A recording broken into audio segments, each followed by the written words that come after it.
Alright, hey guys, it's Mimi, and I'm sorry I haven't made videos for the last few days. It's just, my camera, it wouldn't connect to YouTube, like both days. It was just being stupid, and finally today I got it to connect. I was like so happy.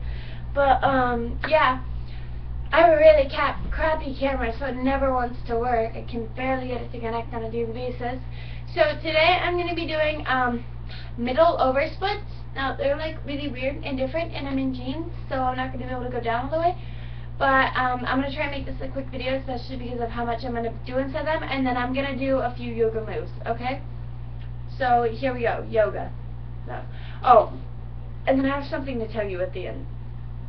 So, yeah. Okay. Basically, you just start like this, and then you go down into your middle split, okay? Now that's one way to do it. Ow! Shoot. That's one way to do it. You can either start off in your middle split,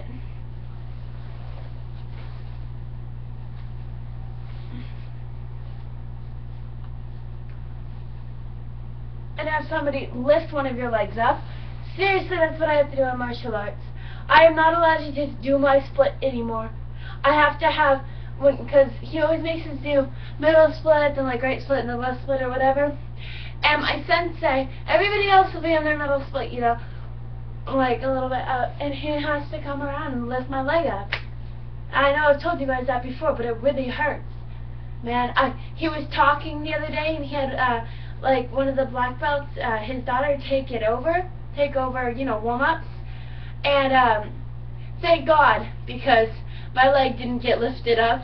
I was so happy, but I kept trying to lift it up, like even a little bit, because I still think it's unfair that I'm not really stretching and everybody else is.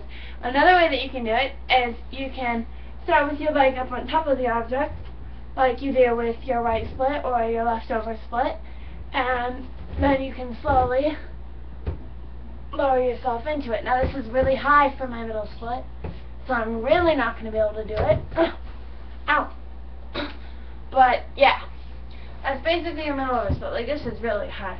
I'm not even sure if I could do my right over split on it. Yeah, probably. I don't want to try. So then some yoga moves that we're going to do is downward dog. Just basically how you stretch inside your middle split. You just do your middle split and then work your way up to that over split. You know, do 1 buck, 2 bucks, 3 bucks. I'm not going to do the bucks today because I'm trying to do it in a hurry. So, the first yoga move is called downward dog. It's a very basic, simple yoga move that you'll see in a lot of, like, if you do yoga workout or, like, Pilates, you'll see downward dog. So, yeah, here we go. You just basically start like this, and then you pop up, and your feet are about shoulder width apart, your arms are about shoulder width apart. You're trying to touch your heels on the ground while keeping your back flat and your chest towards the ground. And it's almost impossible to get a perfect downward dog. Like, that was not even close. Downward dog is a stretch on its own. You can't really stretch for it. The only thing that you can do to stretch for it is probably do your forward fold, maybe to get your Achilles tendons like a little bit more like flexible and be able to stretch it more if you have tight Achilles tendons, because that's really a big key factor in your downward dog, is you're stretching those out. So if they're more stretched out when you do it, then you can get it down further. Another one that you see a lot is butterfly. I use this a lot in dance and martial arts for stretching. Like, I don't, but personally, because I don't stretch usually, but the older students and the sensei, my sensei, when they stretch us out, when they lead the stretch, they do butterfly, like, every single time. So it's just basically, well, your key goal is to get both of your knees on the ground and your feet, like, as far out as you can get them, like, I don't know, not too far. Like, you want to find balance between them. But, like, actually, I used to be able to put my feet all the way in, which is hard to do in jeans, I can't, and then be able to get both of my knees down and not have to even touch it. My feet aren't all the way in, that's why I can get both my knees down.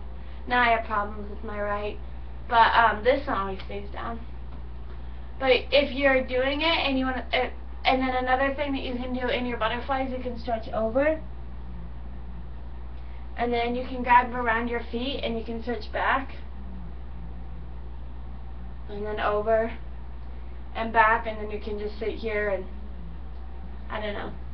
But and when you stretch over, you can take your elbows and try and push your knees down more, and that's really good. Now, same as downward dog butterflies, is stretch on your own. All the yoga moves that I'm going to show you today are stretches on their own. Okay, the last yoga move is just, ow, hold on. It's very easy. It's just a forward fold. Oh no, I'm going to show you. I'm not showing you forward fold. I'm showing you Cobra. Okay, now I love Cobra stretch because it's the back stretch, and then I'm going to show you one more after it. Okay. And it's the counter stretch for it. It's like what you do after you do your Cobra.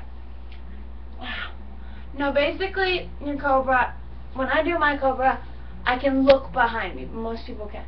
So you just, your main goal is to keep your hips on the ground, but I don't really do that.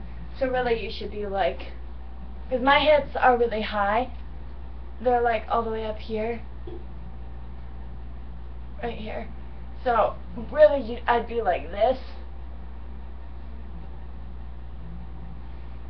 but I cheat,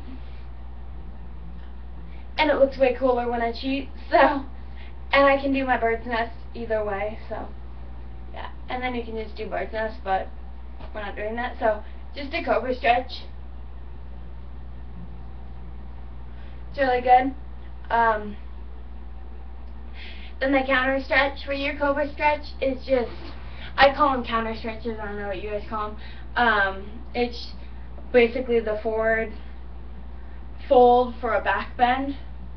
That's what a counter stretch is. When you do a back bend, you have to do your forward fold to even out the amount of stretching that your back does both ways. When you do your forward fold, you have to do your back bend to even out the stretches you do both ways. Child's pose is what this is called, and you just your arms forward. And your knees can come apart a little bit, but you mainly, like, I think it's done with your feet or your knees together. When I was in dance, I used to do this cool thing. I don't even know if it's a move or not, but I would go like this, and then you go like that. And I can't do it right now in jeans, but I could put my butt on my feet and then lay flat on the ground with my arms out and my face like that.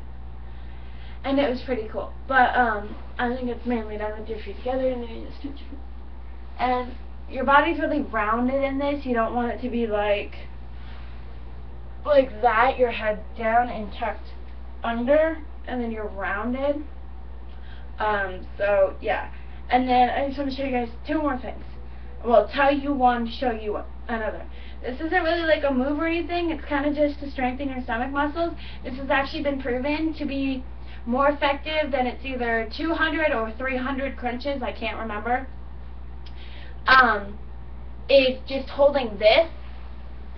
Your body needs to be flat and straight, so your butt can't be up or down, and your head needs to be tucked under, looking at the foot.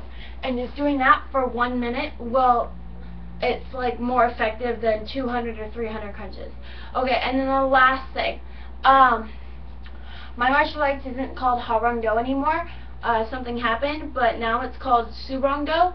Like I said, I just came back about 6 months ago, and like I knew that we kind of changed it, but I didn't know that it was like we changed it and it needed to be like said like that. I don't know. I didn't think it was really that big. Like I knew it was a big deal. Ugh. Let's see. Long story short, martial arts name is now Surangdo, not Harangdo, and I thought it was similar to Taekwondo, but it's not apparently. It's actually kind of like opposite. Like not opposite. Ugh, it's just not similar.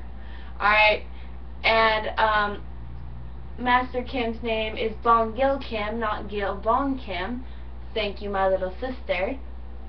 And then I'm going to try and do that Boston Crab video. I cannot do the, or the camel clutch video for 3 minutes. I can't do the Boston Crab because my little sister can't sit like this for longer than like 3 seconds, and it takes me longer to get into the move than that. So I can only do the camel clutch, not the Boston Crab, because when we're doing the camel clutch, she's sitting on me. So, yeah. Comment, rate, and subscribe, and I'll see you guys tomorrow. Remember, Friday's my last day for a video, and then I'll be doing, like, videos whenever I feel like it. Alright.